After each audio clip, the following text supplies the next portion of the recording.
De très bons débuts de journée avec Europe 1 matin. Dimitri Pavlenko, c'est l'heure de retrouver Laurent Tessier. Bonjour Laurent. Bonjour à tous. Vous avez regardé en intégralité le premier conseil municipal de la ville de Saint-Denis. Samedi dernier, le premier conseil municipal, le conseil d'installation de la mairie de Saint-Denis s'est tenu avec le nouveau maire de la France Insoumise, Bali Bagayoko, élu au premier tour. Vous retrouvez la vidéo sur le site de la ville, cela dure 3h20. Dans la salle, un public nombreux, des militants hostiles quand le maire sortant de la commune, le socialiste Mathieu Hanotin, a pris la parole. Je continuerai à vous servir dans l'opposition parce que je continue.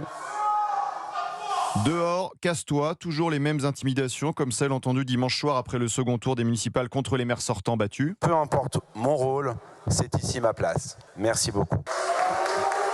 Toujours la même méthode, humilié. Le nouveau maire et les filles Bali Bagayoko a pris la parole 1h30 après le début du conseil. Il a eu ces mots pour ses adversaires politiques. Les urnes ont parlé. Moi, je suis issu du milieu sportif. Même si l'on s'est entraîné pendant des mois, lorsque le résultat tombe, nous faisons allégeance. Faire allégeance, c'est très curieux. Un maire insoumis qui n'hésitera pas à faire le ménage, une purge au sein du personnel, de l'administration et aux directeurs, aux chefs de service, aux agents municipaux. Le ton a été donné. Pas celles et ceux qui vont tenter de remettre un programme qui a été battu dans les urnes. Nous n'aurons pas d'autre solution que, bien sûr, de nous en séparer. Vous n'avez pas le même avis, vous dégagez. Sur la sécurité, Bali Bagayoko a parlé hier matin à la télévision d'un processus de désarmement de la police municipale. Mais samedi, lors du conseil municipal d'installation, au bout de 3 heures d'échange, le maire et les filles est sorti pour poursuivre son discours à l'extérieur devant un public et il s'en est pris à la vidéoprotection de la ville. Nous disons que nous avons un regard pragmatique. 834 caméras, nous allons les diagnostiquer et si elles sont efficientes, nous les maintiendrons. Si elles ne le sont pas, elles ne seront pas remplacées. Notre logique à nous, c'est plutôt 35 000 € par caméra, mettre ces moyens-là pour l'accompagnement des jeunes. Donc des caméras de surveillance en moins dans la commune. Un premier conseil municipal, nous aurons entendu toute la haine contre nos forces de l'ordre sous les applaudissements, comme cette représentante de Révolution Permanente d'extrême gauche dans la première heure. Nous avons exigé le désarmement de la police municipale et la justice et la vérité pour Yanis,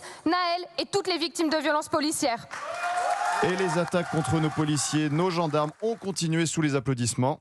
Ici, c'est aux victimes de violences policières qu'il faudra rendre hommage en faisant résonner depuis Saint-Denis et Pierrefitte leur nom très fort et le mot d'ordre, pas de justice, pas de paix.